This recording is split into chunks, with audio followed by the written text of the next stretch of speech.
Your love is faded. Hey, hey. She wanna leave the club early, come back where fat boys stay.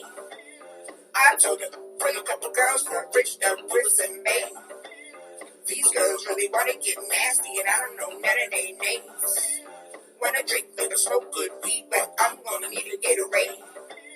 Concierge downstairs tripping about the music and the loud weed smoke. Sent down 100 in the bottle as a you better not switch, no. Live fast, enjoy every moment, cause just last year I was broke. Orange Gatorade ate my sobriety while I'm giving out back strokes. Round 1, round 2, round 3, no bull, you only get 2 pieces, no bull. That's all you want from me. Your girls at the door, please company. Thick thighs, fat back, slim waist. Itty bitty ticket, but I'm out of my face. Heard the kitty cat roar when I went deep. She wetter than a swimming pool when I'm 10 feet. Deep inside, deep, deep down inside. Deep inside, deep, deep down inside. Deep inside, deep, deep down inside. Deep inside, deep, deep down inside.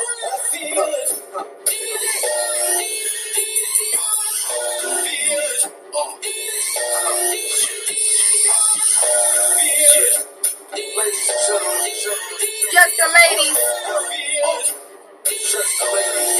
You know who it is.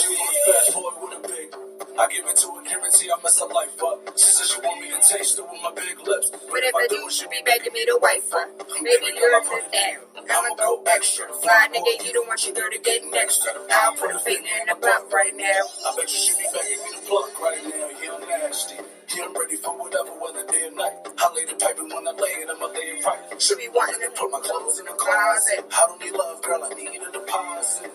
She wanna lick me like I'm ice cream. You know, strawberry, blonde, maple walnut. She ain't as innocent as she might seem. As soon as we leave the club, I'ma call the fade. I'm sorry, can we pull up, please? Can we pull up? I feel it. I put my chains on this one, you know what I'm saying? I feel it. Gotta get flashy, Rich, where you at? I feel it. Your love is faded. I feel it. She wanna leave the club early, come back where a fat boy stay. I feel it. I told her, bring a couple girls from rich down and Bay. These girls really wanna get nasty, and I don't know none of their names. Wanna drink liquor, smoke good weed, but I'm gonna need a Gatorade. Concierge downstairs tripping about the music and the loud weed smoke. Sent down 100 in the bottle as a you better not snitch, no. Live fast, enjoy every moment, cause just last year I was broke. Orange Gatorade ate my sobriety while I'm giving out back strokes. Round 1, round 2, round 3, no bull, you only get 2 pieces, no bull, that's really all you want from me. Your girls at the door, please company. Thick thighs, fat butt, slim waist, little bit of cheek, but I'm on a boat face. Heard the kitty cat roar when I went deep. She wetter than a swimming pool when I'm 10 feet. This summer, Ed Anime Productions presents Meltrek, Episode 1, Exploring Ancient Africa. Witness the most accurate historical account of African-American people. A story that has never been told like this before.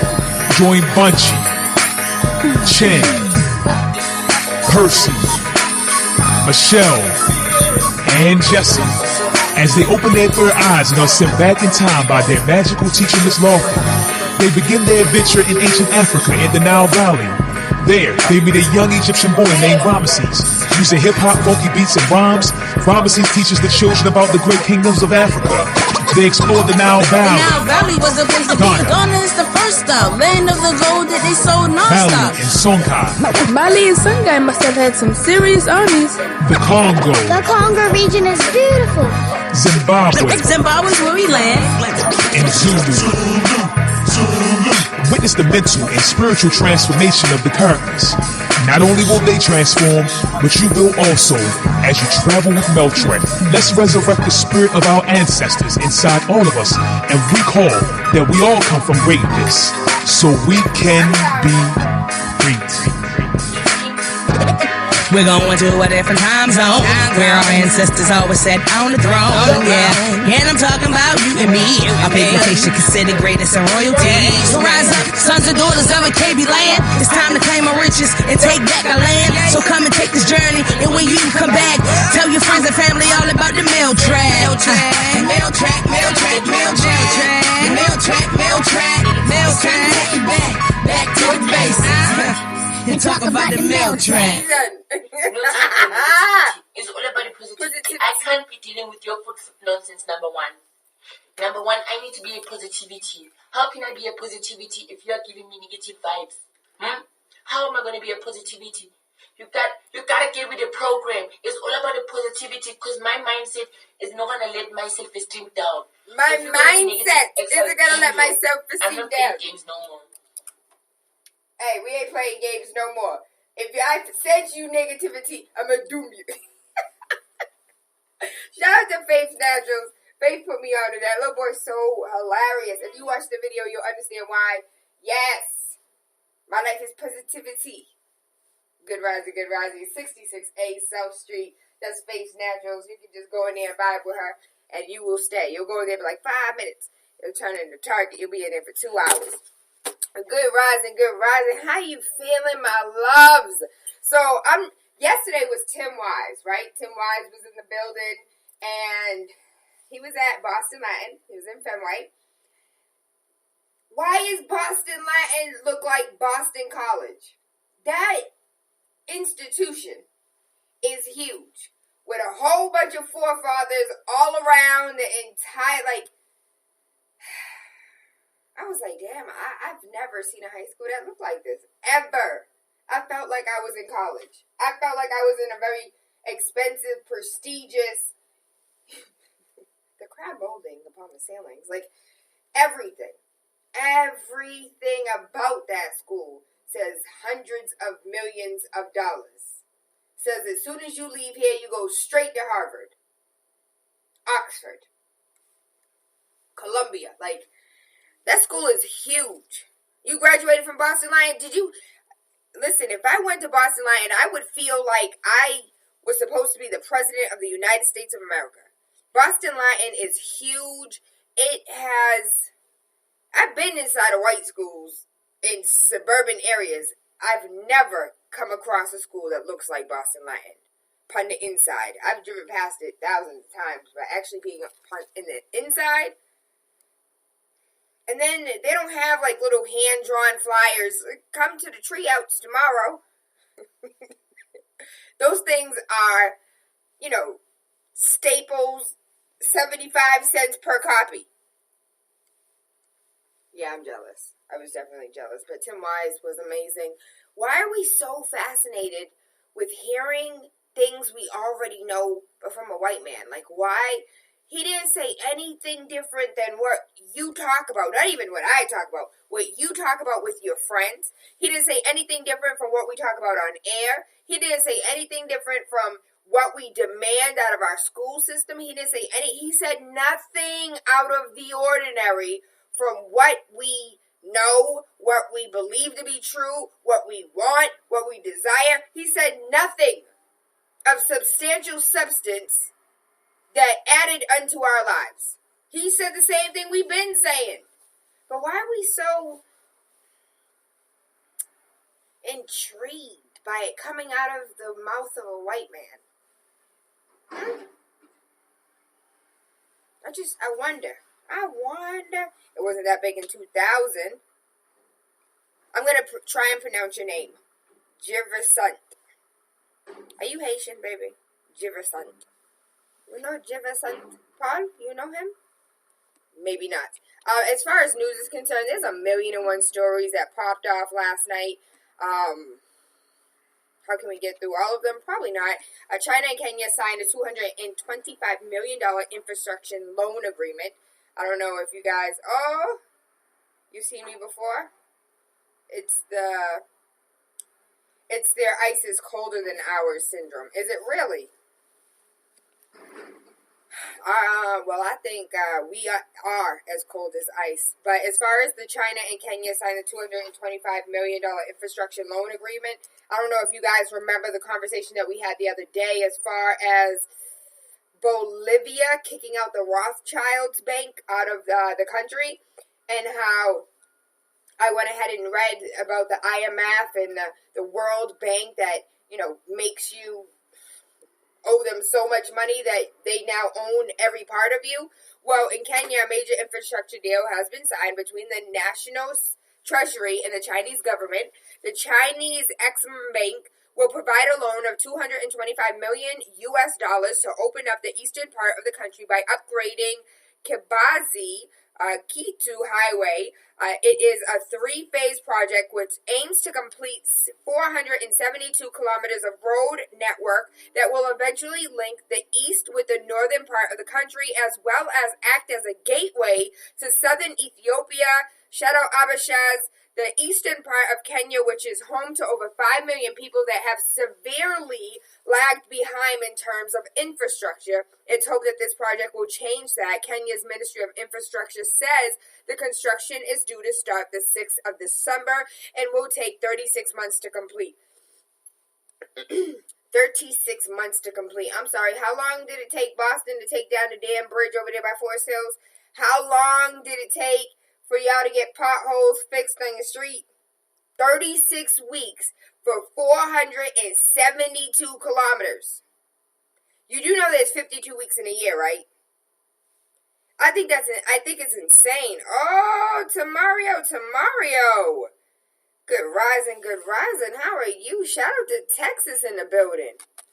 Hundreds of immigrants, moms, and children were freed from a detention center after Texas court ruling.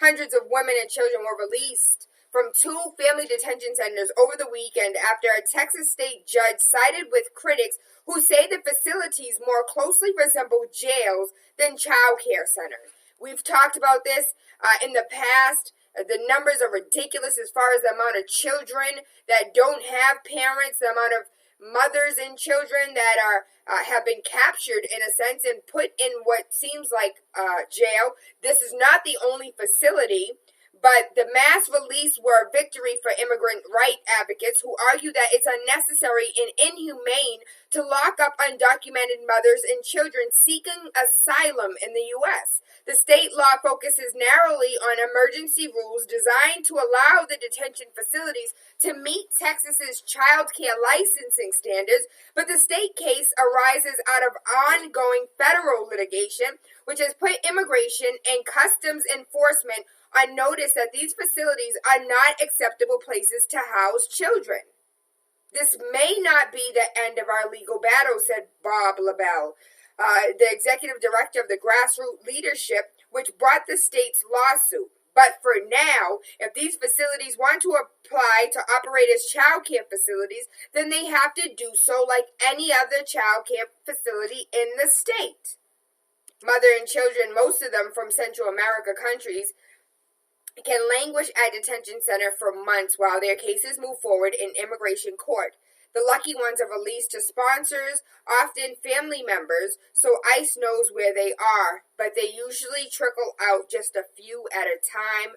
This is amazing.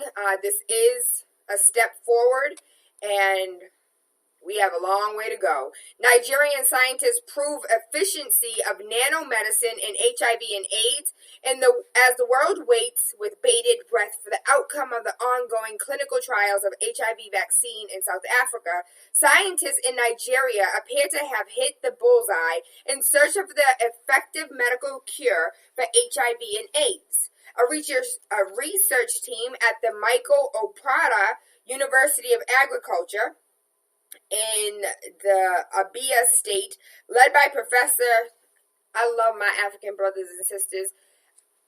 English is my second language, and pronouncing B's next to Z's is very difficult for me. I can be transparent, so I'm not going to butcher this baby's name.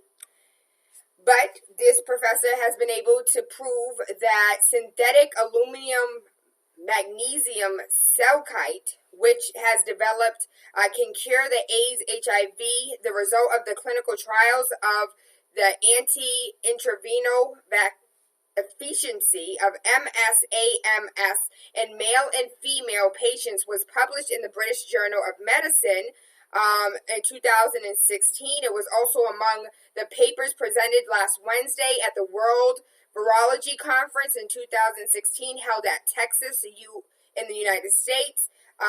Though many people could not attend, and not even their own doctor, not even their own professor could attend, because he could not raise money for his flights, his tickets, the organizers insisted that he send a video presentation, which was played and applauded at the conference. How crazy is that? How insanely crazy is that? That you come up with a cure for AIDS, and you can't even get to the conference to present it because you don't have the money for a flight. Did no one at that damn conference could have bought that baby a ticket to come and present breakthrough, I was going to say technology, but breakthrough in medical science? Like, no one could have paid for that ticket? The conference couldn't have written that off? We Africans lack confidence in ourselves. The only science we did is what we discovered, that it has charges, negative and positive, and since HIV has positive charges, the MSAMS uses negative charges to attract and destroy HIV. He goes on to talk about how this works, and I think it's brilliant, but I think it really goes to show the problems that we have when this brilliant scientist comes up with a cure but can't even present it due to not having proper funding. You have proper funding. You have all the funding you need to change the game and heal AIDS, cure AIDS, but you don't have the proper funding to get a ticket to come to the U.S. to present your findings. I hope you got that patented, because you know everybody in the United States steal everything. We will steal it and call it ours and tell you're a liar. It doesn't work. It never cured nothing. Don't believe me? Go look at Dr. Sebi. Shout out to Dr. Sebi. I miss him. I really do miss him. Black activist Viola Desmond will be the first woman on a Canadian $10 bill. First Jane Austen, then Harriet Tubman, and now Viola Desmond. While it may have been a questionable year for the advancement of women's rights, it has been a progressive few years in terms of legendary female figures on banknotes. Canada has announced that the first woman to grace their version of the $10 bill in 2018 will be a living. She's alive. She's here today. Viola Desmond, a black woman from Nova Scotia who challenged racial segregation in 1946. It is my great privilege to announce that Viola Desmond will be featured on Canada's new $10 bill, said the country's finance minister. Her story will remind us all of future generations that big change can start with small amounts of dignity and bravery. She is a beautiful soul. I'll go ahead and post the picture on Facebook, but looking at her picture when she was younger, like, she kind of puts me in the mindset of Solange. Like, Solange could play her in a movie, and her family members would say, oh my gosh, that's my auntie, that's my mom. She was gorgeous in her younger years, and as an elder, she's still beautiful. Iowa officer will not be charged in the shooting that left unarmed black man paralyzed. This took place in Iowa. The police officer will not be charged in the shooting that left an unarmed black motorist paralyzed because a grand jury has declined to return an indictment. The grand jury decision not to indict Officer Lucas Jones has infuriated supporters. Jameer Mitchell, 37 years old, who was shot in the neck during a traffic stop. Mitchell remains hospitalized since the shooting and is now paralyzed. Many urge for the appointment of a special prosecutor after learning that Lynn County Attorney Jerry Vander Sanden never interviewed Mitchell, although his lawyer, Paula Roby, had arranged for her client to give a statement once he regained his ability to talk. Vander Sanden confirmed to reports that investigators never spoke with Mitchell, but stated they tried to do so. Vander Sanden said that the grand jury's decision was fair and urged the public to accept the outcome. Did y'all accept the outcome of the king, or did you hop on a boat and leave?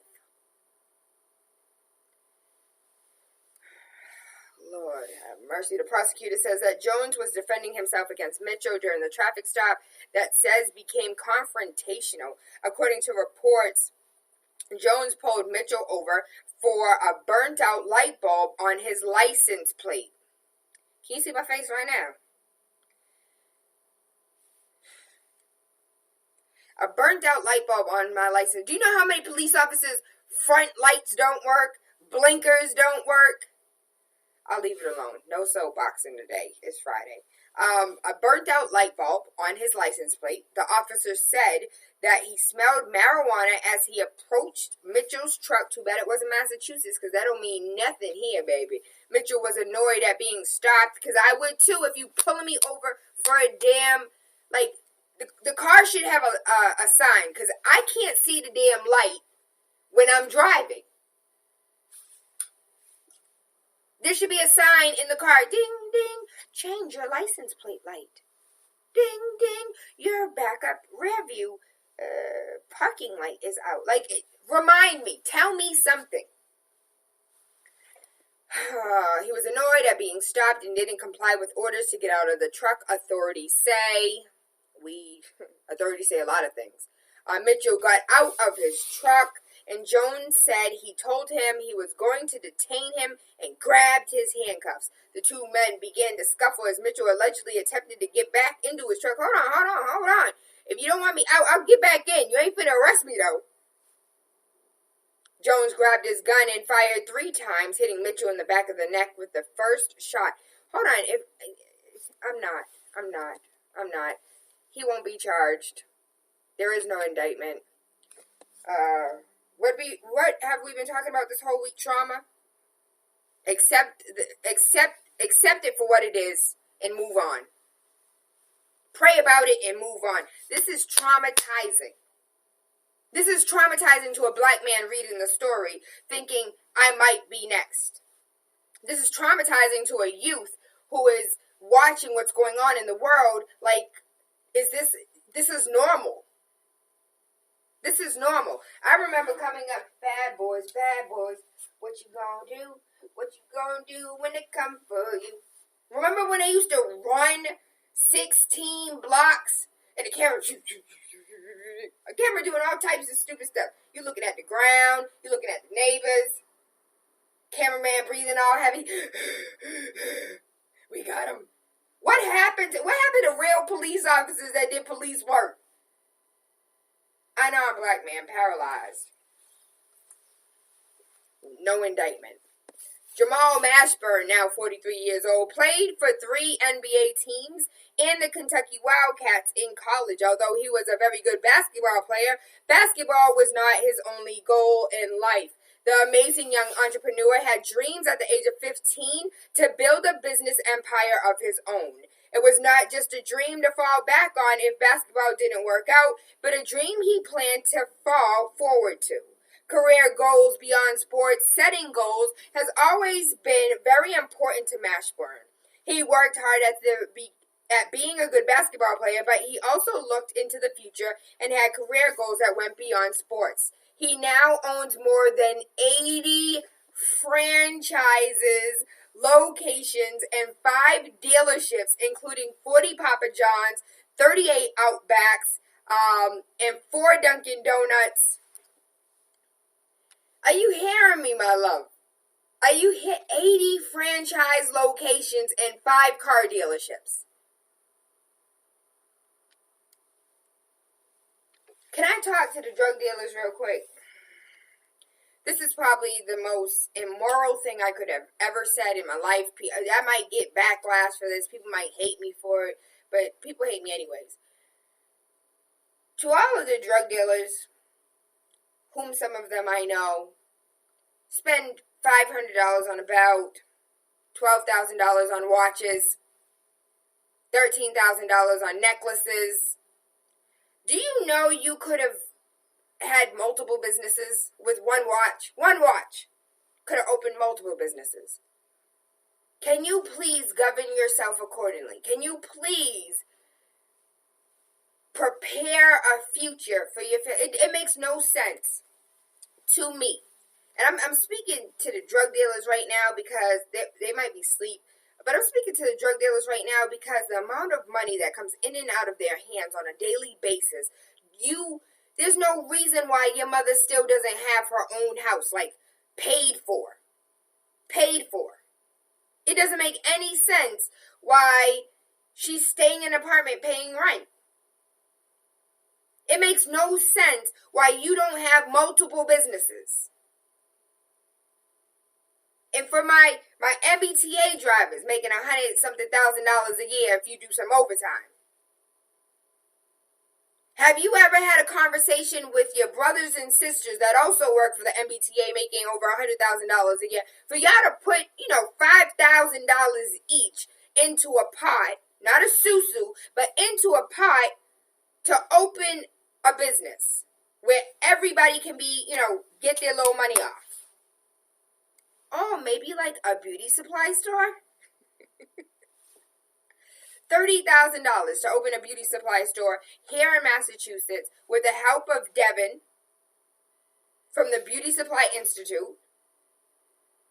It doesn't make sense to me why we are not where we should. Black Wall Street is a real thing. We can recreate Black Wall Street. We had airplanes. We had libraries. We had police stations. We had our own stuff. I like my hair. I like my haircuts. We had our own stuff. We had everything, baby. Can we bring that back? GOP, they grabbed the party, plans to repeal Obamacare. It's unclear what's next for millions who need it. I'm actually concerned about this because shout out to Mitt Romney. We know how well our healthcare works here in Massachusetts. If you have ever complained about healthcare here in Massachusetts, please live in another state. Please try and live in another state and get healthcare. Please try to live in Texas, in Alabama, in Georgia. It's a completely different lifestyle, baby. It's something completely different. Good rising, good rising. Let me read some of these comments really quickly. I am concerned. I'm concerned when Donald Trump, President-elect Donald Trump, he's promised over and over again to repeal and replace the Obamacare and create a patient-centered healthcare system that provides choice, quality, and affordability with health insurance and healthcare. I'd love to see this. Go ahead. I'm interested in seeing how real this can become. So I'm going to go ahead and read some of these comments. We're going to take this call, 617-282-0062. Good rising, my love. You're live. Good morning, my dear. You are not lying at all about that healthcare situation in our state. Massachusetts citizens better realize what they really have and appreciate it. I live in Texas. And if you are sick, you can't go to the doctor. Because number one, the first thing they ask you, what's your name? Do you have insurance? What's your insurance? If you have no insurance, they can't see you. They turn you away. So you die. My patois is all the way off. Understand what they have. They repeal Obamacare. It might be affecting 1 or 2 thousands of people, but what about the millions of people that's actually benefiting? They don't see that. And, we really need to come together as Black people because there's too much of a dog-eat-dog situation among our own people. We should really be more together, especially in this situation right now that we're in. Coming together and really creating businesses for ourselves and creating a legacy for our children, because that's what's most important. And that's one of the reasons why I was really behind Hillary, because she was really for the family. And that is what we need, because if we have strong families, we don't have strong children, we don't have a strong society, a strong America. But a lot of people out here, they're thinking about themselves and not about the general population. And it's sad, and I'm very free of this. But Trump does what he said he's going to do in reference to helping everyone and not just the selected few. Thank you so much for having me. Hold on, baby. You say you calling from Texas? Yes. Well, I thank you. I love you. I appreciate you. Thank you so much for tuning in and calling in. Yeah, I tune in the big city all the time. I used to live in Boston, so I just moved to Texas, but I still, stay in touch with what's going on up here. Well, we miss you, baby. When you come back, come see us. For sure. All right. All right, big up yourself. Oh, Lord. Hold on. We have another call. caller, 617-282-0062. Good rising to everybody that's currently on YouTube Live, Facebook Live. Good rising, caller. You are live. Baby, it's you. Good rising. Okay, not anymore. The ice is colder than ice for years. To hear and admit from someone white. So this goes back to the beginning of the show. I'm reading some of the comments that came up on Facebook Live, and I was talking about Tim Wise and why we are so infatuated with hearing everything that we already know, but coming out of a white man's mouth. And Anthony said, for years to hear admit from someone white, man or woman, to see what has been done for years or centuries. Yes, talking about everything every day, but it is taboo from white people. Only a few of them will admit the things that most of them are teaching.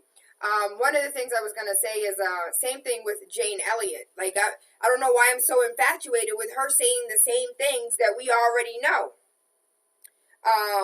Omar said, Tayla, drug dealers just can't start businesses like that. It's not easy to convert their cash. How they going to explain where they got the money from to purchase a house or a business? You absolutely right, Omar. You so right. Shout out to Omar. He's listening from Texas as well. I'm hoping he does replace Obamacare. It's a very unbalanced system. I paid $18,000 for health care insurance this year because of changes caused by Obamacare. Unlike in the past, it was being at a company paid benefits. Something has to change. Shout out to Omar. Omar knows what he's talking about. And if you want to go ahead and invest in some silver and gold, go ahead and contact Omar. I hope I didn't put you out there, boo. But he got the connect, so I hit him up.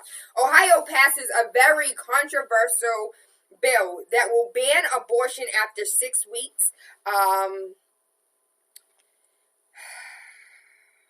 Ohio legislators, so first and foremost, I am pro-decision. Like, I think it's the mother's decision and the father's. I really do. I have male friends out here that got a woman pregnant. He wanted the baby. She didn't want to keep it. I really do believe that it should be some type of, like, dual commitment. If the woman does not want to have a child, but the man does, it's a very touchy subject. And as a female, I don't think that we should just be able to kill a life that we didn't create by ourselves. Now, if both of y'all agree that this isn't the right time, this wasn't planned, many children aren't planned. That doesn't mean you just go in and get an abortion because of it. I know abortions are very touchy subjects for a lot of people, but I have my feelings about them, and you may agree, you may not agree. 617-282-0062. We don't have to agree. But I don't think that a woman should be able. I know there's a lot of people like, damn, Tayla, as a female, that's how you feel? I do. Because you didn't create that baby by yourself. You didn't get pregnant by yourself. And if he wants to keep the baby, I don't know what the solution is. I don't know the answer, Sway, but I do feel like it should be a dual decision.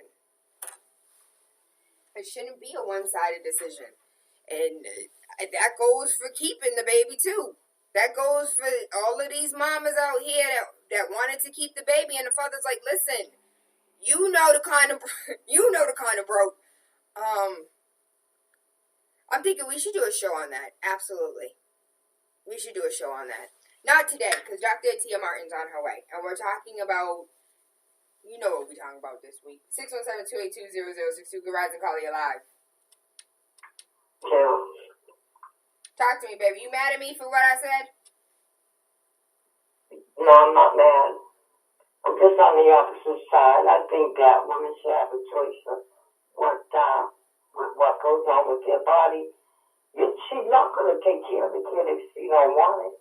And why should she be forced to have it? So I think... Hold on. Pause right there, because I want you to take that same ideology. And if the female want to keep the baby, but the dude don't, but then he's throwing on child support, So he has to take care of the baby. Like, I think that we're one-sided on this. I'm not totally talking about being on the woman's side. I said I'm on the opposition of thinking. I'm a mother of 2 sons, and also I'm a grandmother. But I think that when it comes to life, why bring it if you're not ready for it? I don't believe in abortions, but I think that people ought to take more precautions when it comes to life, because life is precious. Absolutely. Absolutely. Ashe, I'm with you, Miss G. I'm with you. So, I thank you for that. I know when I say that in front of, like, my girls, they're like, Tayla, how do you believe that? How do you think it's okay for you to even say something like that? And as a female, I didn't create an Ari and a Saria by myself. I didn't. So, I don't think I should be able to make that decision by myself. And because I didn't make that decision to lay down by myself. We knew we weren't wrapping up. I didn't make that decision by, like, we'll do a whole show on it, just not today. But Ohio legislators have passed a controversial bill that would ban women from having abortions as early as 6 weeks after conception. The heartbeat bill, because 6 weeks is around the time that a fetus heartbeat can be detected by a doctor. The legislation, which doesn't have exceptions for rape and incest, is currently sitting on the desk of pro-life Governor John Kasich. He has 10 days, not 10 years. He has 10 days to veto it, or it will become a bona fide state law. Reports say that legislation was tacked on at the last minute of a House Bill 493 that addresses child abuse. So they went ahead and slipped that one in there, slide in a DM. The American Civil Liberties Union told reports that it is preparing to fight the ban if it becomes law. If Governor Kasich signs that bill, we will absolutely challenge that in federal court, said Mike Brickner, Senior Policy Director of the ACLU of Ohio. We believe that it is unconstitutional. Opponents of the bill stress that it will essentially ban abortion in the Midwestern state, given the fact that most women are unaware that they're even pregnant until they have missed 2 periods, which happens around 8 weeks.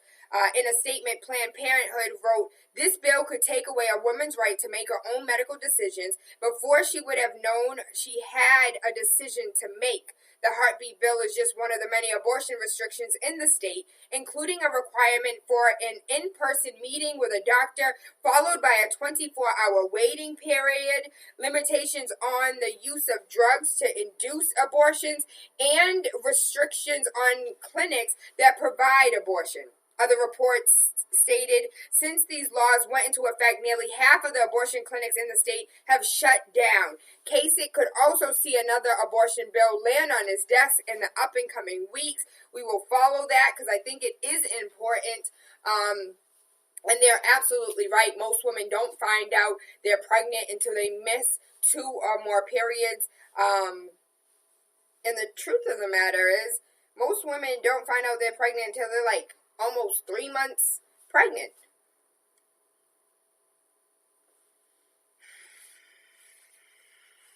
I don't know. That's a touchy subject. That one's touchy. And it's Friday, so I was trying to stay light. Kelsey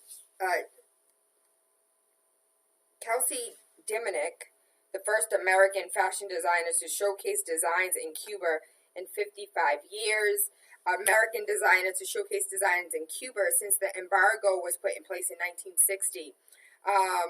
Dominic was approached by a Cuban trade representative after showing in New York Fashion Week, wanting to help strengthening the trade between Cuba and the U.S. in a non-political form. And what better way to accomplish that than through the arts? Developing new relations with this old friend of American trade has very sensitive repercussions. However, it's all about to change on a big scale for the fashion industry. For the Cubans, and Dimencio Designs is helping Cuba pave new roads for trade in the U.S. markets. There are so many ways to break barriers between countries that are at conflict. Fashion is one of those ways. I am passionate about design and move people ultimately to what moves the world. Could you imagine us doing, no, I won't go there. I won't do that.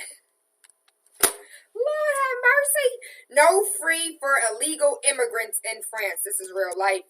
French far-right leader Marine Le Pen has called for an end to free education for the children of illegal immigrants. In a speech in Paris, the National Front's candidate in 2017 presidential race next spring said she had nothing against foreigners. But I tell them, if you come to our country, don't expect to be taken care of or to be looked after, that your children will be educated without charge, she said. It's no more playtime, she added. Ms. Le Pen is widely expected to be one of the two candidates to reach the second and final round of election in May. The latest opinion poll suggests that she is running neck and neck in polling for the first round with the center-right candidate, Francis Fillon, who was selected in national primaries at the end of November. The Socialists will hold their own primaries next month. However, around 2/3 of the voters will choose Mr. Fillon over Ms. Le Pen in the decision round. Cutting immigration as long has been a bedrock policy in France. And I think this is insane because I don't know. The reason why I read international news is because it always comes back around. It always makes its way home. It's like a boomerang. Whatever happens over those waters definitely comes overseas. And I just read the first story that I read was about mothers and children in a detention center being held because they were undocumented. I feel like she's the Donald Trump of France. We're going to build a wall. And you won't get no education at all. Like, I believe children are our future. And we are not all children. Not just some children. All meaning all. We are not taking care of our people. We are not taking care of our largest commodity. Like, the people are a commodity. And I don't understand why we put them in certain situations so we make money off of them instead of making them successful tax-paying citizens and rape them that way. I don't feel like soapboxing it today. I really don't. I'm frustrated because all of this news that we read, all of the nonsense that goes on in the world, we do have a voice. What did David Miller say? We have to take stock of our power. We have to take inventory of our power.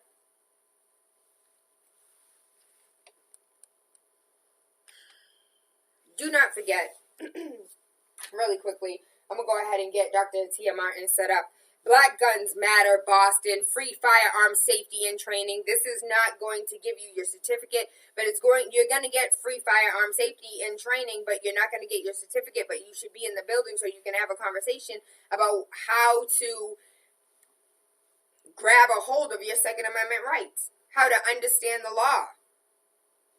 Firearm safety and demos, mass gun rights and laws, Second Amendment question and answering, refreshments and networking. This is at the Lower Mill Lodge, 1076 Washington Street, Lower Mills, 02124.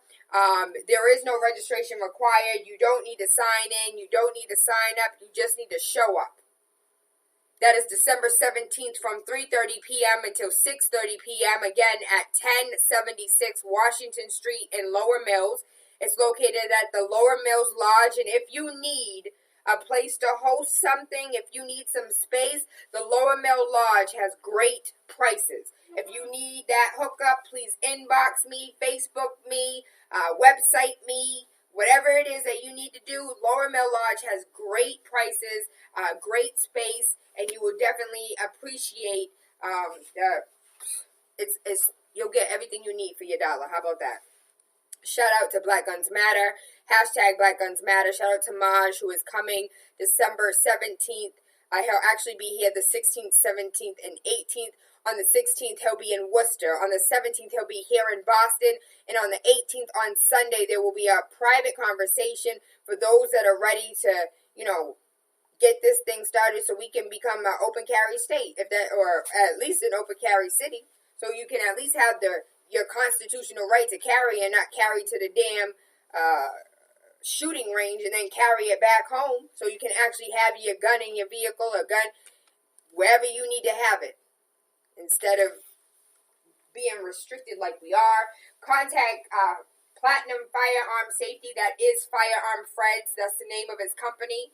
Firearm Fred is not the name of his company. He just went ahead and changed his Facebook name and his Instagram name so he could easily be found by you. Firearm Fred on Facebook. Platinum Firearm Safety is the website. 617-293-1011. Don't forget Faith's Naturals. I actually I'm in the studio today trying to get my hair right before Trauma in the Village today. Don't forget, that's why we're going to go ahead and set up Dr. Atyia Martin so we can talk about trauma in the village, healing in the village.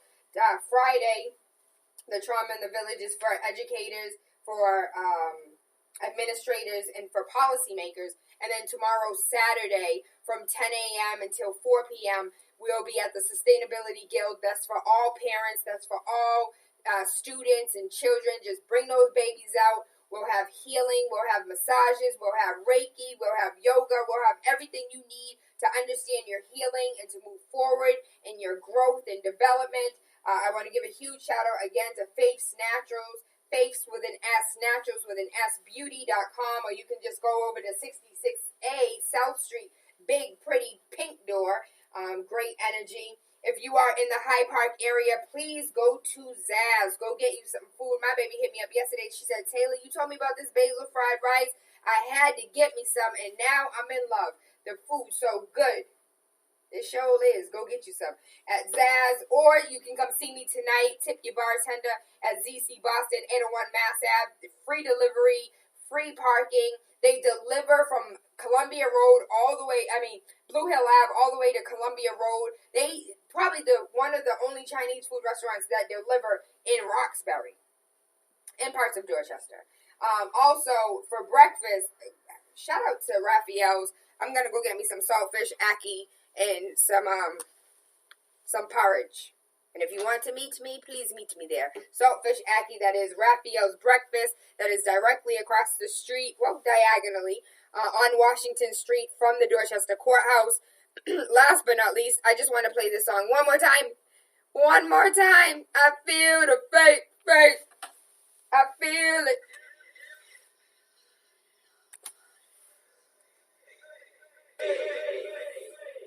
I feel it.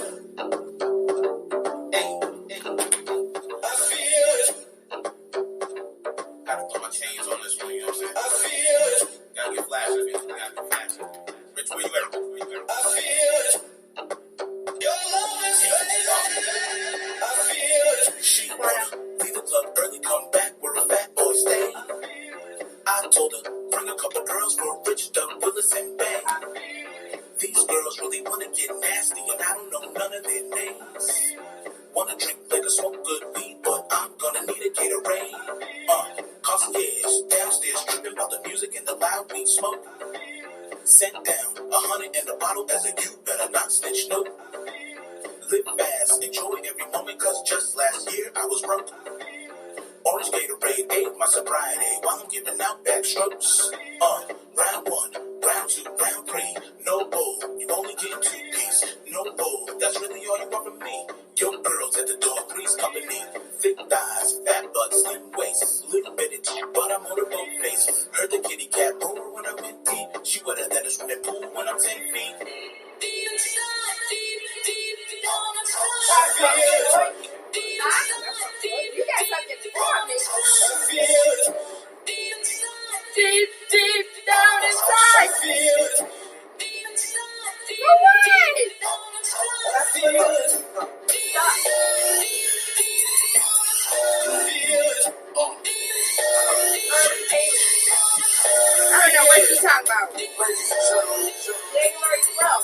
don't know what you're talking about. What are January?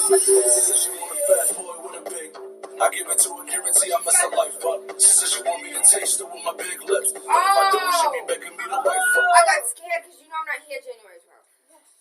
Boy, you don't want your girl to get next to. I'll put a finger in the butt right now. I bet you she be begging me to plug right now. Yeah, I'm nasty. Yeah, I'm ready for whatever, whether day or night. I lay the pipe and when I lay it, I'ma lay it right. She be wanting to put my clothes in the closet. I don't need love, girl, I need a deposit. She wanna lick me like I'm ice cream. You know, strawberry, blonde, maple walnut.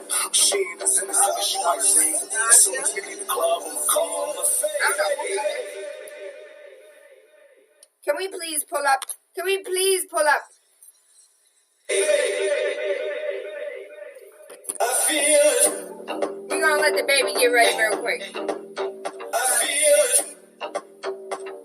Gotta put my chains on this one, you know what I'm saying? I feel it. Gotta get flashing, gotta get flashing. Rich, where you at? I feel it. And Ari doesn't have all this on here. I feel it. She wanted leave the club early, come back, Baby. boy, stay. I told her, bring a couple girls for Rich, Doug, Willis, and Bang. These girls really wanna get nasty, and I don't know none of their names. Wanna drink liquor, smoke good weed, but I'm gonna need a I didn't see that. Concierge downstairs tripping about the music and the loud weed smoke. Sent down 100 in the bottle and you better not snitch, no. Live fast, enjoy every moment, cause just last year I was broke. Orange Gatorade ate my sobriety while I'm giving out backstrokes. Round 1, round 2, round 3, no bull, you only get 2 piece, no bull, that's really all you want from me. Your girl's at the door, three's company, thick thighs, flat butt, slim waist, little bitty chick, but I'm on a boat face. Heard the kitty cat purr when I went deep, she wetter than a swimming pool when I'm 10 feet. Deep inside, deep, deep down inside. Deep inside, deep, deep down inside. I feel it. Deep inside, deep, deep down inside. I feel it. Deep inside, deep, deep down inside. I feel it. Deep inside, deep, deep down inside. I feel it. Deep inside, deep, deep down inside. I feel it.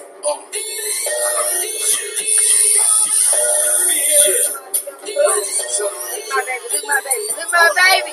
Yeah. Look my baby. You know. I give it to her, guarantee I mess her life up. She said she want me to taste her with my big lips. But if I do it, she be begging me to wife up. Baby girl, I put it down. I'ma go extra. Fly boy, you don't want your girl to get next up. I'll put a finger in the butt right now. I bet you she be begging me to plug right now. Yeah, I'm nasty. Yeah, I'm ready for whatever, whether day or night. I lay the pipe and when I lay it, I'ma lay it right. She be wanting to put my clothes in the closet. I only love, girl, I need a deposit. She wanna lick me like I'm ice cream. You know, strawberry, blonde, maple walnut. She ain't as innocent as she might seem. As soon as we leave the club, I'ma call her fake. I am not innocent in the least bit. Not innocent at all. But you can call me. Good rising, Freaky Friday. I know I ruined it for y'all, but it's okay because we have the best of the best of the best in the building. Dr. Atyia Martin, put your hands together for my boogie boo. You're so wonderful. I love you. I love you too. The Blueprint, a preview of the principles and framework for Boston's resilience strategy, aka diversifying Boston deep down in the muscles. So this isn't the surface massage of diversity. This is the nitty gritty of the internalized racism, internalized everything. Like, we're going into the meat. Into the meat. And ourselves, organizations, and really trying to do the work of making sure that individuals and institutions in this city see addressing issues of racism and advancing racial equity as a responsibility. The idea is to remove the guilt and all that other stuff and get to responsibility and accountability and action. Responsibility, accountability, and action. That's right. How is that working for you so far? So far, so good. It's actually interesting the things that move people. I'm always surprised at when I'm doing a workshop or when I'm doing a presentation, the types of things that connect with people and help them have an aha moment. And it's so different for different people that it lets me know personally that the diversity of approaches that we've taken up to this point has the ability to reach lots of people. So this idea of focusing on making sure that we see the opportunities to take action. And I think that's what's been missing from these conversations about racism, that we really need to have some action identified or some actions identified so that people can have hope and know that there are many things that we can be doing about racism for ourselves, particularly people of color, as well as white people, as well as organizations. So it's an exciting time. It's nice to see the evolution of conversations. It's nice to see the evolution of thinking and framing and the more dynamic and complex conversations people are having. You speak so calmly to be talking about something that's so emotional. And a lot of people, for instance, the Black Removal Authority had a meeting in Roxbury, and it got all the way turned up. And the citizens are like, this is how we feel. This is how we really feel. Mm-hmm. And you're like, well, we can have those conversations in a teacher's voice. Can I ask you a question? Of course. How do you speak truth without offending? Like, how do you do that? You are very, that you have mastered. You know, a lot of it is personal development. And as a Black woman, I have my own challenges, my own experiences that with racism on a regular basis. So I'm not outside of the zone of influence of how racism splashes on me too. And so both in terms of my interactions with people as well as institutions, as well as my own struggles with managing how racism has gotten inside of me and what it means for how I engage with other people, including other Black people, other people of color, and even white people. And so that's always a constant level of awareness. I've been rereading Paulo Freire's Pedagogy of the Oppressed. Some people say Pedagogy of the Oppressed. Can you please tell me what that word means? Because I can admit my ignorance, and I hear it a lot. Pedagogy, like, what does that mean? So it basically means the way that we teach and learn. And so the way Paulo Freire talks about it is specifically the way that we unlearn and unteach oppression in oppressed populations and the role that that white people can play in undoing oppression. So he's taking the big picture oppression lens, but when you read it, it's very much, you can plug in any type of oppression. And when we think about racism, he has some incredible frameworks, but as for folks who are engaged in this work who call themselves leaders or call themselves teachers or activists, there's a quote in his book that I think is really appropriate, and I just so happen to have the book with me because I am rereading it. And so there's a...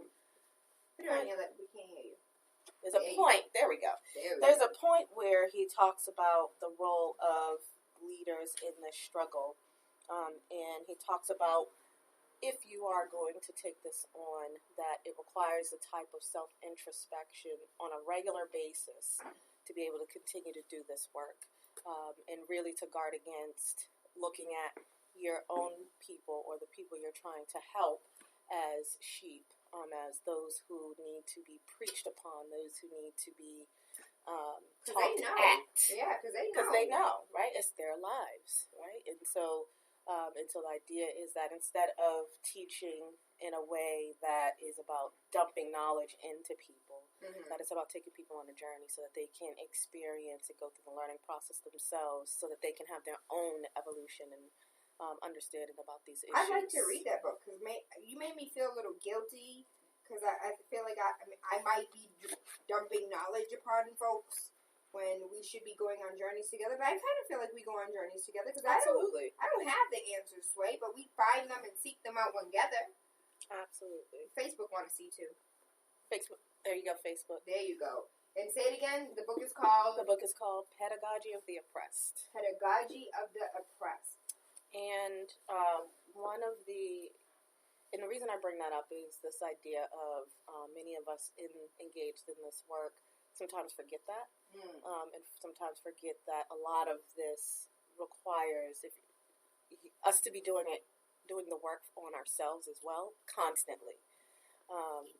Because the nature of racism and the nature of oppression evolves and changes, and so we have to evolve and change too. And so that's been an important part of this work. And I think as we move forward with, why I'm so calm, it's because I've had the opportunity to have a lot of self-reflection and to manage myself in the context of the world, and recognizing that there are many things that I can do that I do have control over, and there's other things that I don't have control over. It's that saying that life is 90% 10% of what happens to you, 90% of how you respond to it. And so the introspection helps with the 90% of how I respond to things. So that's been really helpful for me. It takes time. I'm not perfect. I struggle too. I have my moments where I'm questioning why I might have behaved a certain way towards a person, or why someone behaved a certain way towards me, and what that looks like. It also, even in terms of institutions, and when you walk into somewhere, and how individual bias plays into how people in institutions engage with us. I've had several instances like that, and just being able to put it in context. And my self-reflection also helps with understanding other people and their humanity, and recognizing that they're infected like everybody else. They don't know that they are, and they haven't done the work. And so that helps me manage my own mental health. Which sounds difficult. It is very difficult. Today, we will be attending an event together. You'll be speaking, and I'll be in the audience. But trauma in the village. Yes. How does your work coincide with trauma in the village? Like, how do they help one another, or what is your role in trauma in the village today and healing in the village tomorrow? So, if we think of two different types of trauma, there are lots of types of trauma, but if we categorize them into two big buckets, and we say there's the trauma that we suffer as individuals, right? The potentially traumatic events and I say potentially traumatic events on purpose because we experience trauma, but it doesn't mean that we're traumatized by it, everything that we experience. And so it's the recognition that because you go through something that is categorized as traumatic doesn't mean you're automatically traumatized by it. Is that because we've become callous to it, or because... No, because there are circumstances that help us through those situations, and there are some things that, on the larger scheme of things, aren't really that traumatic in terms of our world. So, for example, when we think about losing someone close to us, if we have family members, if we have a support network around us that's holding us up and helping us through, then the likelihood that it's going to have the longer term implications, like depression, there's always a little bit of being upset, but the likelihood that there's long-term depression or PTSD or these other big mental health issues that come on the other end of some traumatic events, that ultimately, when we have what we need to thrive and deal with the issues in front of us, then it's lesser likely that we're going to actually be traumatized. So when we have what we need, we are usually okay over time. And there's a whole normal trajectory of the way that trauma impacts us as individuals. But there are other things where it hits us at the wrong moment, where we're dealing with real life, the chronic stresses of our lives, and something that is potentially traumatic might have a bigger impact on us because we got a lot of stuff going on, and this is like the big straw that got put on the camel's back. That just was the last one that we can take. And so because life is real for a lot of us, sometimes things that don't seem traumatic cause us to have that kind of reaction because life is real. Mm-hmm. And many of our people in our communities are dealing with layers upon layers upon layers of struggle every day, having to make such difficult decisions in terms of, how we're going to manage our money to meet whatever things we can meet, and what are the things we're not going to pay because we just can't, and what does that mean for our families? We have people struggling, just trying to figure out how they're going to make ends meet, not just in terms of what things to pay or not pay, but just trying to get money to do basic things, not even pay the big bills, but just to eat, just to live. We have people who are struggling, and so you layer something on top of that, and you get the types of reactions that look like trauma just happened. And the other type of big bucket of trauma is collective trauma, and that's where the racism work is particularly connected. So it's connected at the individual level because sometimes you go through these incidents and it's like the straw that broke the camel's back, because we also know the way racism plays out. Sometimes it's a microaggression, meaning that you're engaging with someone who is white or who might be a person of color who is just not woke. And they say something to you or they treat you in a certain way that reinforces or that confirms that they really believe one thing, that you're inferior or you can't do something or you can do something because of mystical power as a black person. Those types of things. And hold on, we are magically delicious, though. We are magically delicious. I love it. No comment. Yes, no comment. I'm gonna keep it clean. But I think that when we think about how trauma plays out collectively, this is where we start to get into the community-wide impacts of racism and injustices. So lack of investments in communities over decades, being ignored and voices not being heard over decades and generations. All of those things add up to a collective experience that we all have shared with each other. And so when we see the shooting on the news, we don't know that person. We have no connections to them. They're not even in the same state. They're in a place we've never even been to before.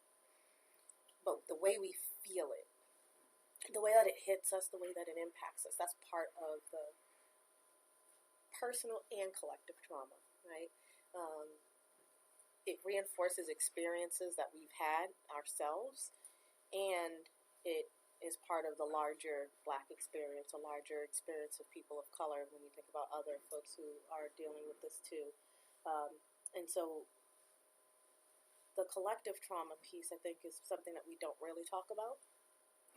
It's part of this idea of also, or connected with this idea of betrayal trauma, that institutions and organizations who and people who we're supposed to be able to trust instead cause us harm. It creates the type of trauma that is ends up in distrust in a severe way, and it gets to the reason why we in government have a lot of work to do to regain the trust of our communities, and that the onus is on us as government to be able to do that because we led to the distrust, the mistrust.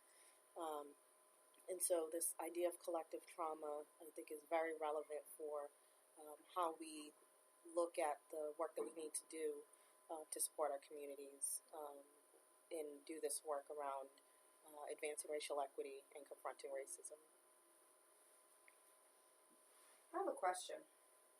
On the back of the blueprint, a preview of the principles and framework for Boston's resilience strategy, aka Dr. Atyia Martin's baby. On the back, it looks as if, the Mayor's Office of Resilience and Racial Equity is you and a whole bunch of white people. There's some Latinos in there. I see some Latinos. But it looks like one black woman, and that's it. So the picture on the back is the Chief Resilience Officers, the 100 Resilient Cities staff, and some of the staff from Mexico City. That was from the 100 Resilient Cities Chief Resilience Officers Summit last November. In Mexico City was unveiling their resilient strategy. So we were nicely timed to be able to be there for our summit. And so, yes, there are a lot of white Chief Resilience Officers. And you do see some Latinos from some of the other countries, as well as from Mexico City. So that's what that picture is. And our office is myself, a wonderful young lady named Denise Rory. Shout out to Denise, who is amazing, and has been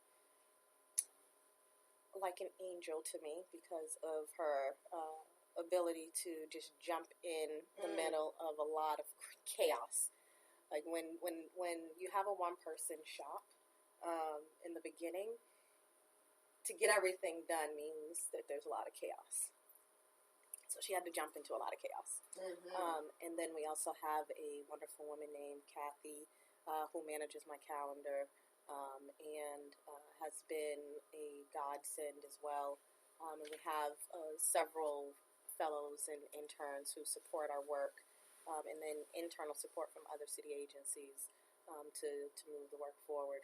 We also have a consultant who is really a person hired that works in our office, who's focusing on writing the logistics of writing a resilient strategy. So as we do all the work with all of our stakeholders. So I have a team, and it's diverse and amazing and fun.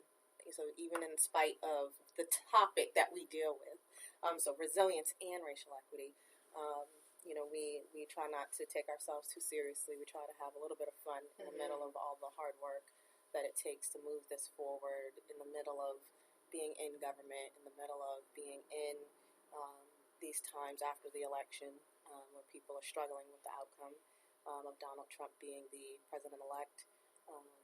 So we have a great team, and we have fun in spite of. We have fun in spite of. The trauma. Of the trauma. Of the trauma.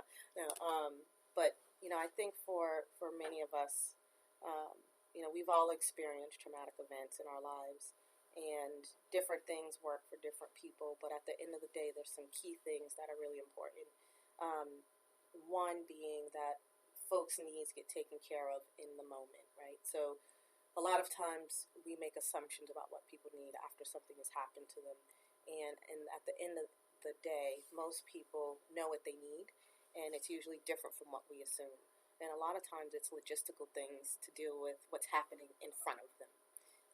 And so the more that we can support each other through those logistical things, things like if someone, hopefully folks don't have to experience this one or often, which is losing someone close to you to, especially unexpectedly, to violence or something like that. There's things like funerals, the logistics of all that means. People need support through that.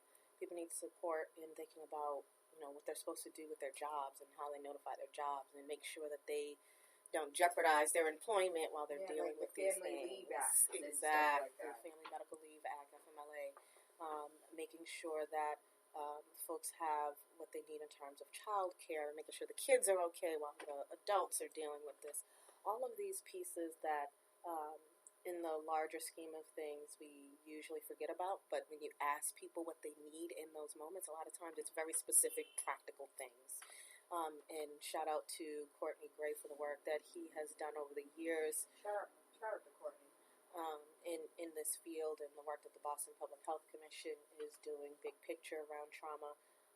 And I think the other important thing is to make sure that people have the skills they need to manage themselves, mindfulness. No one's saying that you have to do yoga, or it's not a bad idea, but no one's saying you have to. But just getting control of breathing, getting control of our thoughts, and thinking and focusing on the things that we can control, and that we can take action on. The same principles in dealing with racism in some ways. But being mindful is an important part of helping people through trauma and giving them the skills to do that better, because it's also a skill that helps us with the chronic stresses that we're dealing with. So it's a transferable thing. But I think we're in an amazing moment. I think that we have community partners, we have city agencies, we have more people who are really looking at these issues of trauma, what it means, how it's really impacting people. And I think particularly for the Black community, in terms of thinking about people of color who have been in this country for hundreds of years, and kind of in the thick of what it means to be the target of racism for such a long time, and both in terms of individual actions, the culture, it being embedded into the culture, as well as the way policies and institutions have engaged with us, that we are hurting, and we have to work on that hurt. And I think government can support the process, but it really, some of the things that need to happen are closed door, behind the scenes conversations and work that isn't necessarily might not be the place for government, but government can help facilitate. And I think we're in a. Can I cut you off really quickly? Because just recently, the mayor had a race in Boston conversation. And we're talking about trauma, we're talking about hurt, but we're also talking about healing. That's right. And I think a very healing action the mayor took part in was when a young woman asked him, can you admit that we have a problem with race in Boston? He said, absolutely. And not race, racism. Racism. Mm-hmm. And that was powerful. And there wasn't a heartbeat that went by. He addressed it. And I feel as if that was our first step on a governmental level. That's right. For us to say, for him to admit, yeah, we do have a problem. When year after year, official after official, it's like, what problem?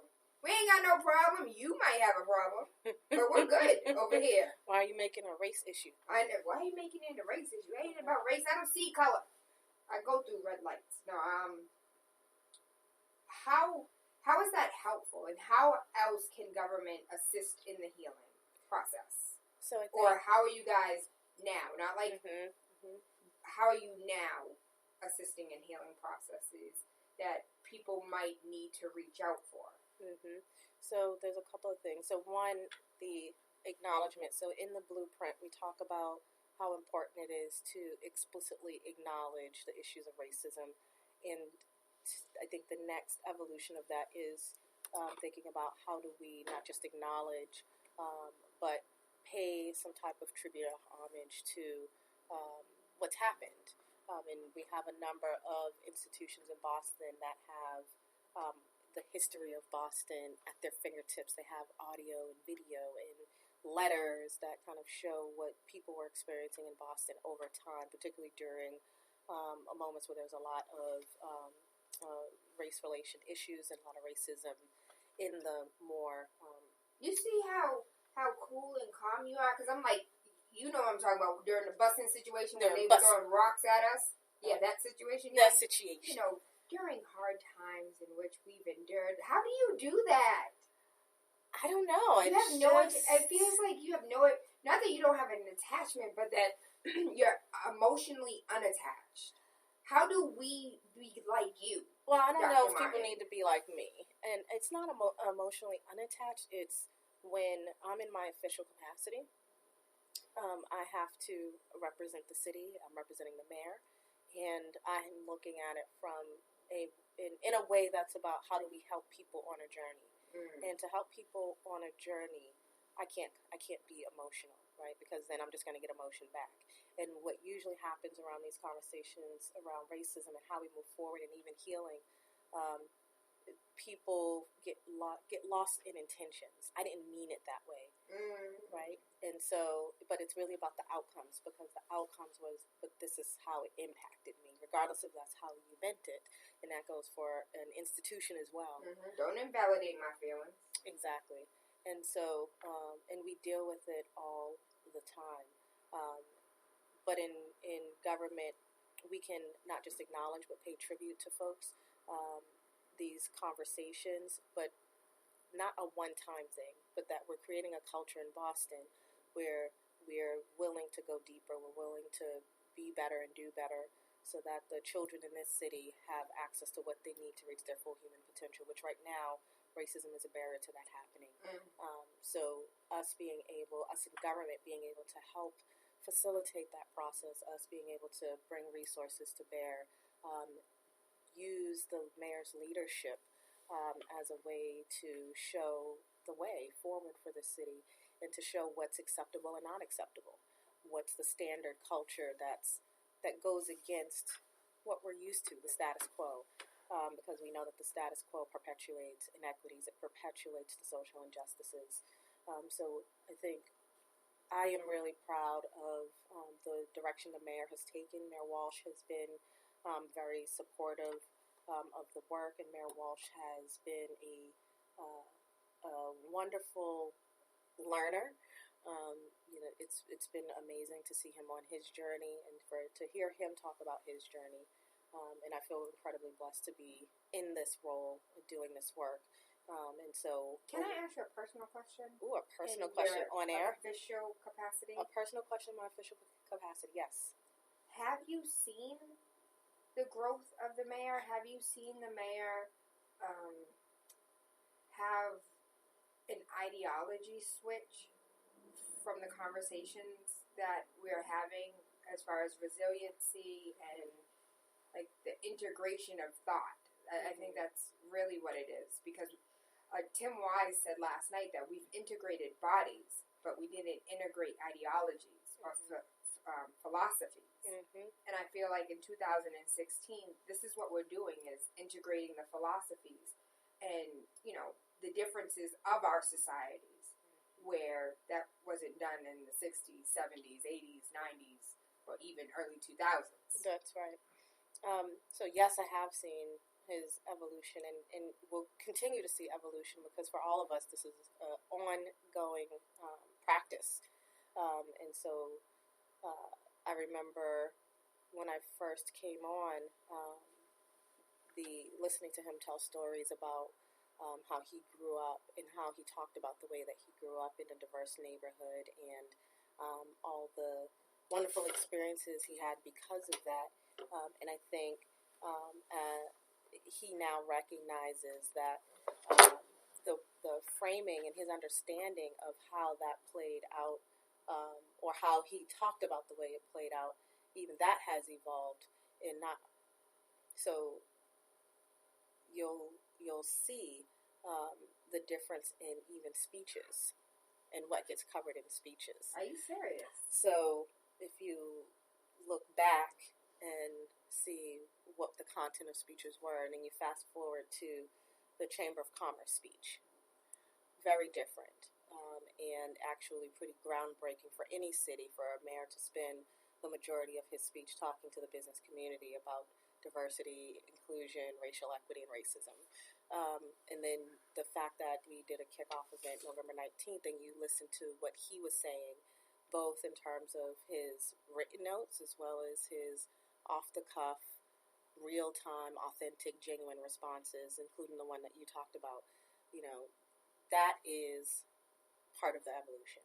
And it's been a pleasure to see it. It's been a pleasure and it is a pleasure to know that he's so open to learning and growing, and that is what we need in order to do this work. That is what we need in order to make the kind of change, is that we actually have to be willing to change ourselves. We have to be willing to go deeper, have harder conversations, be uncomfortable, be vulnerable so that we can grow. It doesn't happen any other way. But we don't have to do it in a way that is about I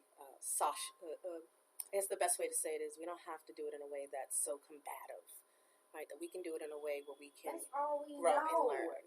Because the racism was combative, and that's what you said earlier. Like, I'm cool and calm because I don't want to give off emotion and get back emotion. But we were given hostilities, so we don't know how to give back unhostily. I don't know if that's a real word. I don't think that. So for me, I want to be clear about what I'm saying.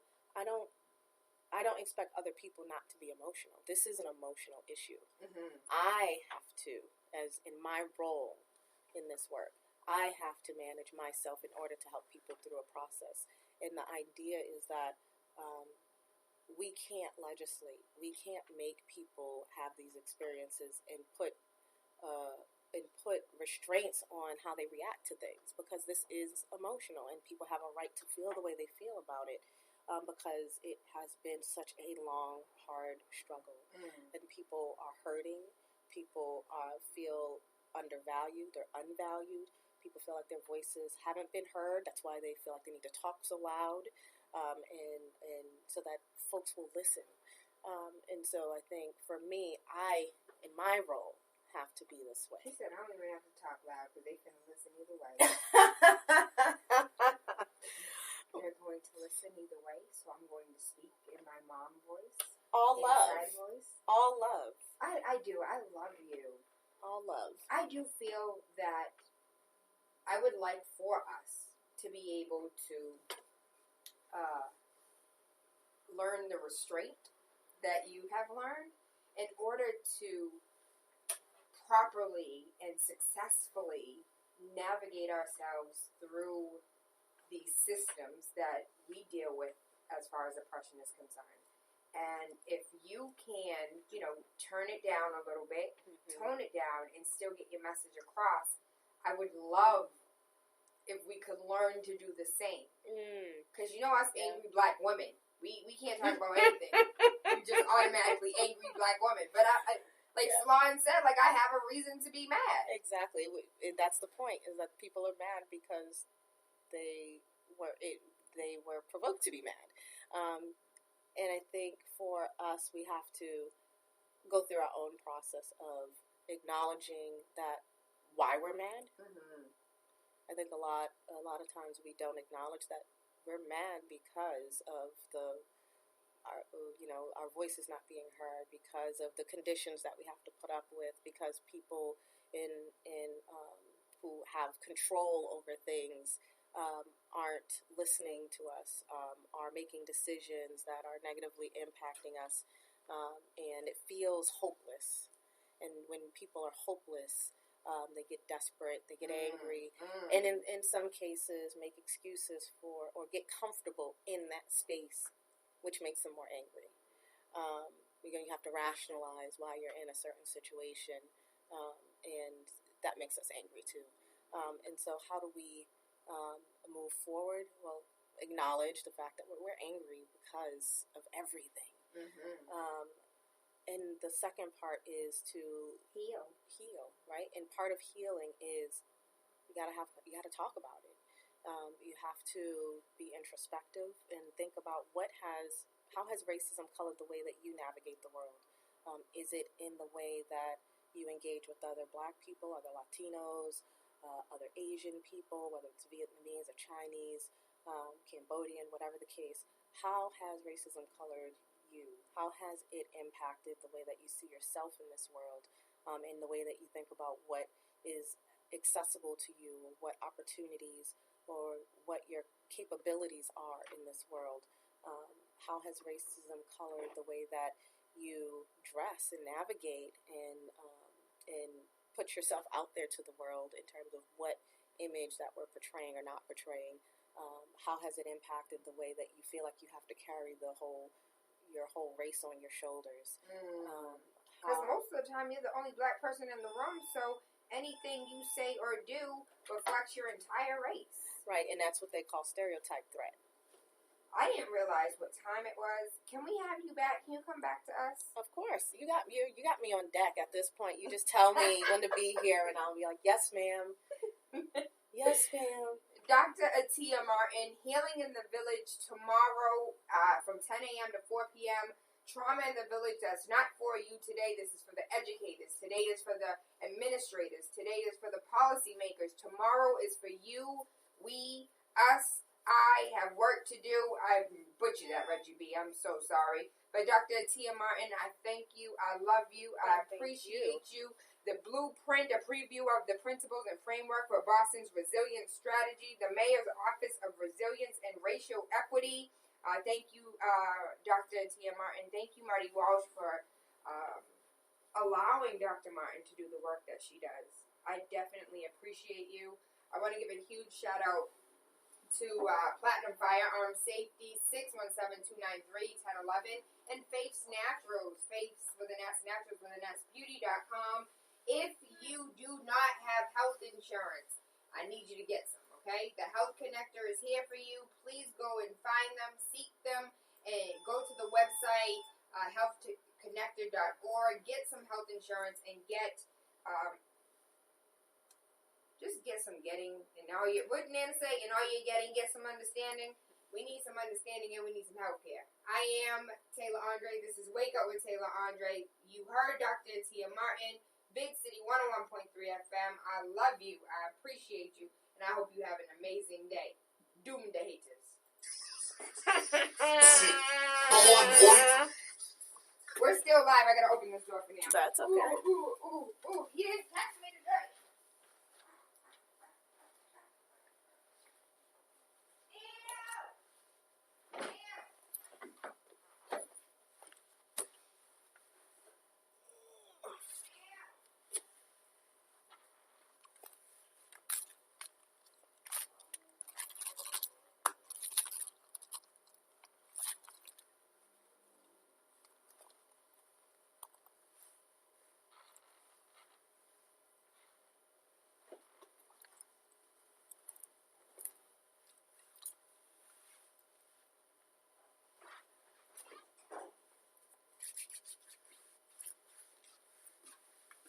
Dr. Atyia Martin.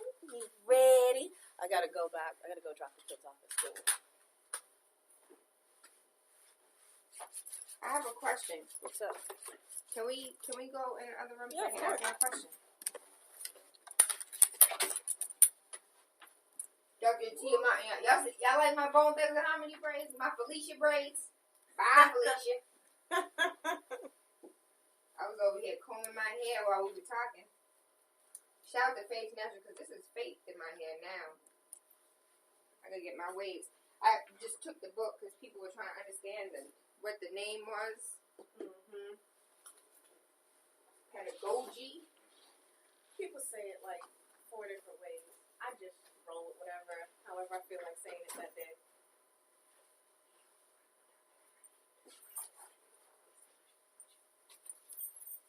Is that your hair?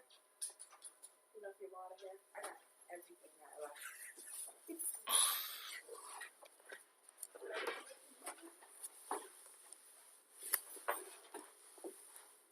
cold. It's freezing in here. Like, we don't pay heat. Like, we don't pay heat bills.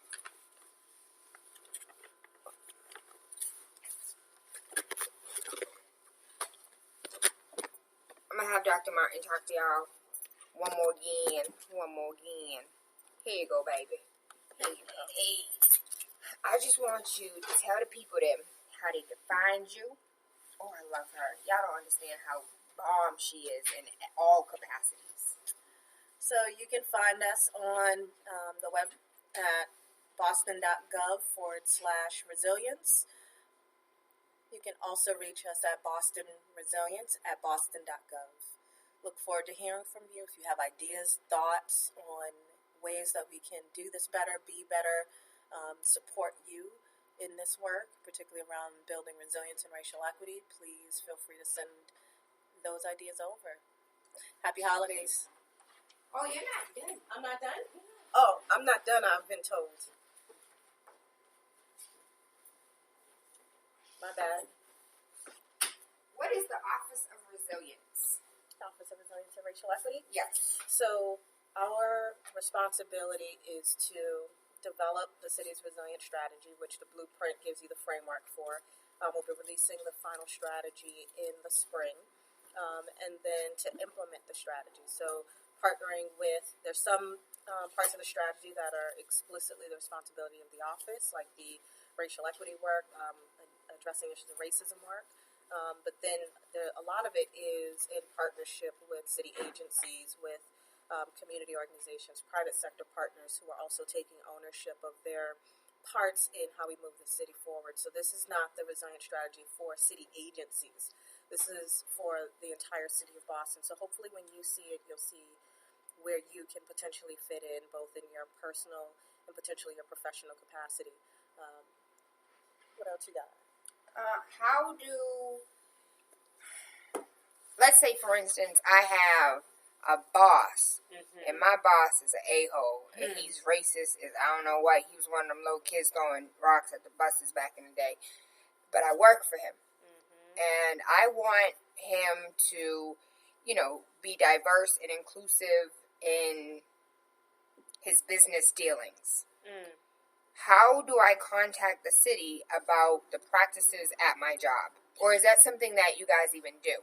So we don't do that, but the state does. And so I can send you the information to call if you have complaints about any issues of discrimination.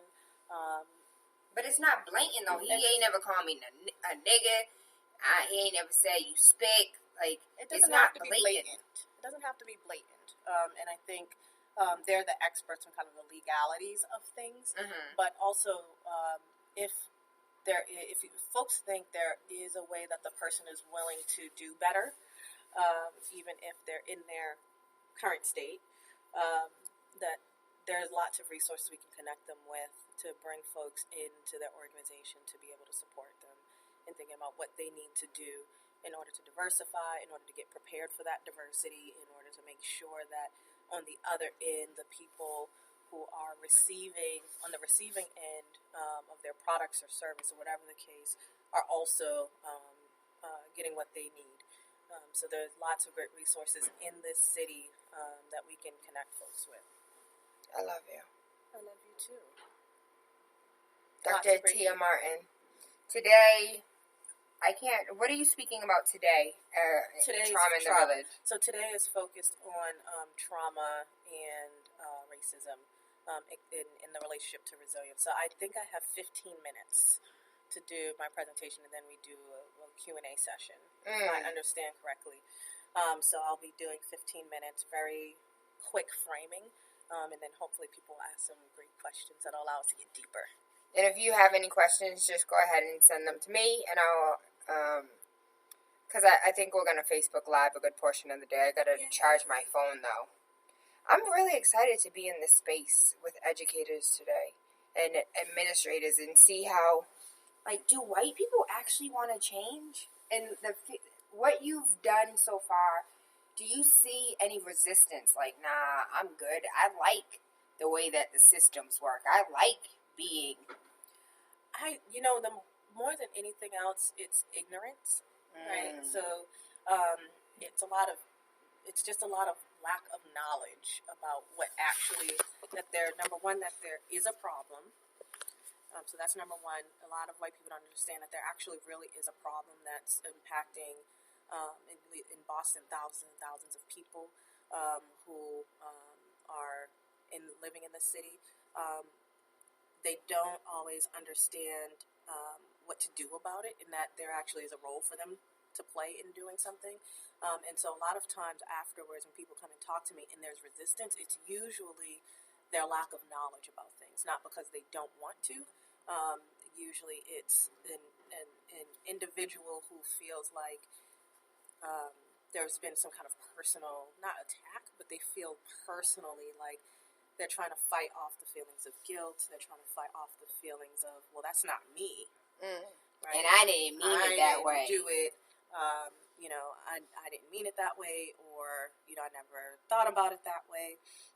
And so really what the goal is to help people get to a place where they see there's a problem, they recognize what they can do about it, they're doing the things they can do about it, both in their personal and professional lives. I think that's the part that's really important, is that we have to bring this into, it has to go into institutions. That we have to do both the individual work on people who are in institutions, because that's where the decisions happen, that's where the bias comes in. That's where the diversity lacks. Right. If you have diversity, there's no, not to say that there's no need, but when you have diversity, you have, the scales are more balanced, rather than, you know, just going into the institutions and saying, you know, Mother, may I please have some fairness? It's like, well, diversify a little bit and we'll automatically see the trickle-down effect of fairness. Well, I'm going to push back. I love you. Come on, let's do it. And say that diversity in and of itself isn't enough. I think, who is it? Renku Sen, the activist from California, said it's not enough to mix it up, you have to fix it up. Right? And so the institutions, so this is the other half of the equation. So institutions have to have policies and practices that actually make sure that we're guarding against bias, that we're guarding against status quo. Because even people of color, because we're also infected, will continue to perpetuate the status quo of the institutions. So when people say things like, well, it was a person of color, so it couldn't have been racist. Well, it couldn't have been racist in the sense that people of color don't have the power in this country that white people have. However, it is holding up the system of racism and oppression, right? When we were here last time, Debbie Martin was here. Debbie Irving. Yes. And she was talking about how, you know, I remember saying, those are the Uncle Tom. She was like, whether it's black or white, it's just whoever holds up those systems, whoever, you know. And many of us who don't think we are holding up the system, because we haven't done our own work. We don't even know if you're not sure if you're holding up the system. Then there's I go to Target. I'm holding up the system. But you know, it's I'm joking a little bit, but I think for us, we always have to be looking at what it is that we're doing to reinforce oppression, and so sometimes that's not speaking up when we probably should be speaking up. And it's not just in our professional roles. It's even when we're in community meetings or and things like that, making sure that not just that our voices are heard, but that we're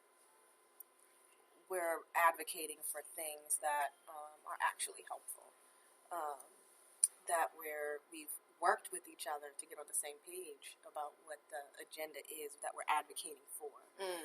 So when we aren't coordinated, when folks aren't working together, it's another way, too, of holding up the system. So there's lots of ways that it happens. There's lots of things that we do and don't do that keep things the way they are. And so my hope is that as we do this work, that folks will be willing to take a deeper look at kind of who we are, how we're contributing or not contributing, and what we can be doing differently.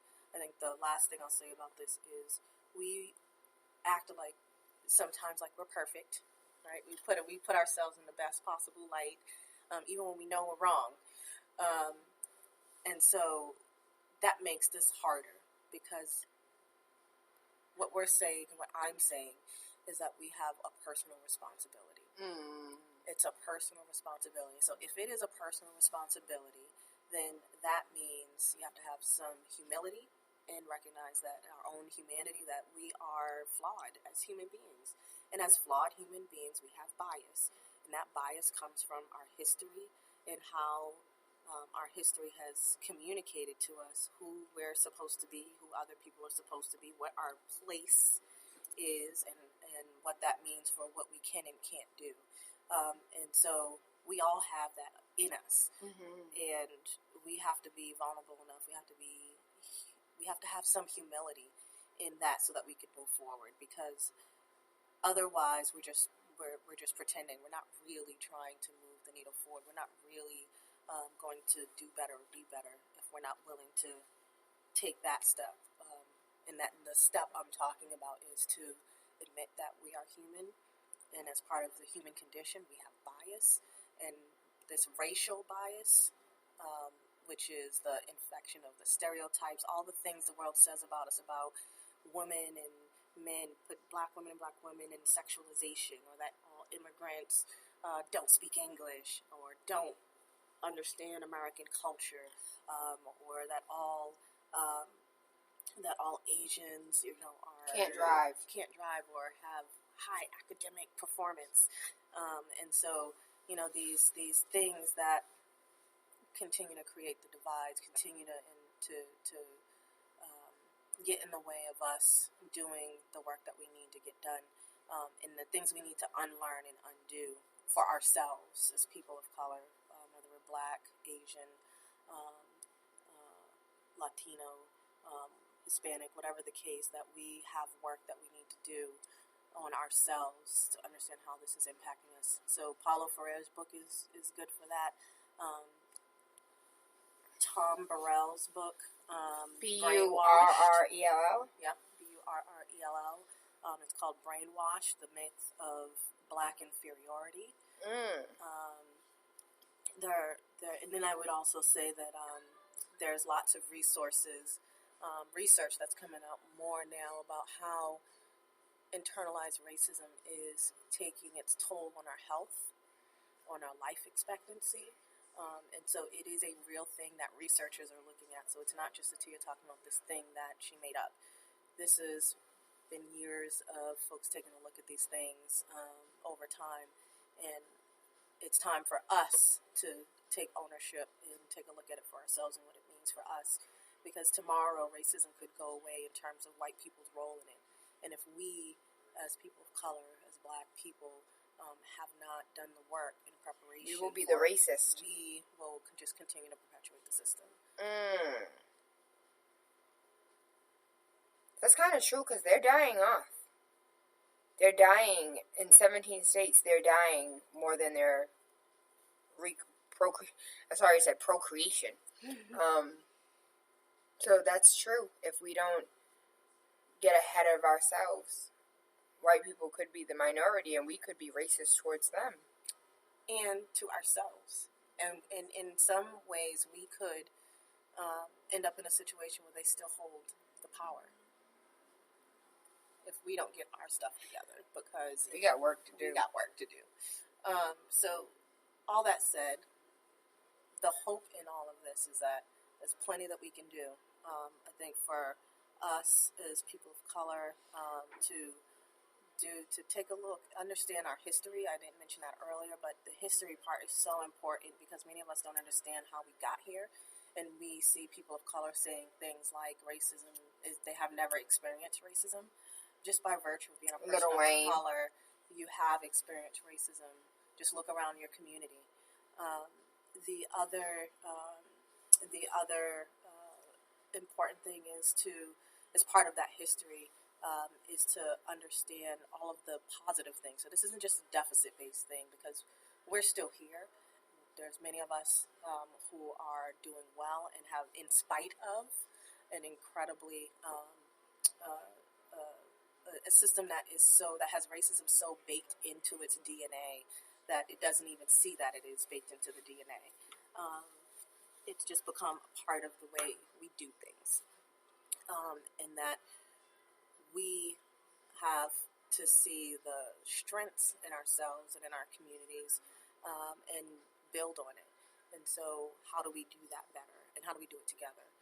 For those who are willing to do it together, everyone won't be willing, and that's okay. They'll come along later as necessary. But at the end of the day, there's a lot of work to be done, and there's a lot of us who are willing to do the work, but it starts with ourselves, and it starts at home. What are you doing with your children to understand what racism is and how they're going to have to navigate a world that is not designed for them to be successful? What are we talking to them about in terms of countering the messages they're seeing in the media about who they are and who they're supposed to be? Not just your children, right, but also any children that you have in your life, that we leverage every opportunity to remind them of how wonderful they are, of how beautiful they are, of how the world is a place that is full of challenges, but it's also full of opportunities, and that we're going to hold them down and make sure that they're successful. But that means we have to do our work. I thank you. I love you. And I love you. I appreciate you. Dr. Tia Martin. One of my favorite people. One of my favorite people. Somebody screenshot that. Screenshot that. My Felicia here. Bye, Felicia. Hopefully I'll see you guys tomorrow at Healing in the Village. That's 620 Washington Street over there by Four Corners. The Sustainability Guild. It looks like a warehouse, but it is absolutely, the energy in there is so amazing. So tomorrow, anytime, I don't care if you come early, I don't care if you come late, just show up. You don't have to stay all day, just show up and be in that space. 620 Sustainability Guild, and it's from 10 a.m. until 4 p.m. There'll be food. Isn't it today? No, that's Trauma in the Village is today. Healing in the Village is tomorrow. Healing in the Village. Yes, for the parents Thank you. and for the children. Bring your babies. Like, I don't want to hear the excuse, I don't have a babysitter. Bring the kids. I'll be there. We'll be there. Mwah. And you know I'll be tonight at ZC Boston. Come tip your bartender.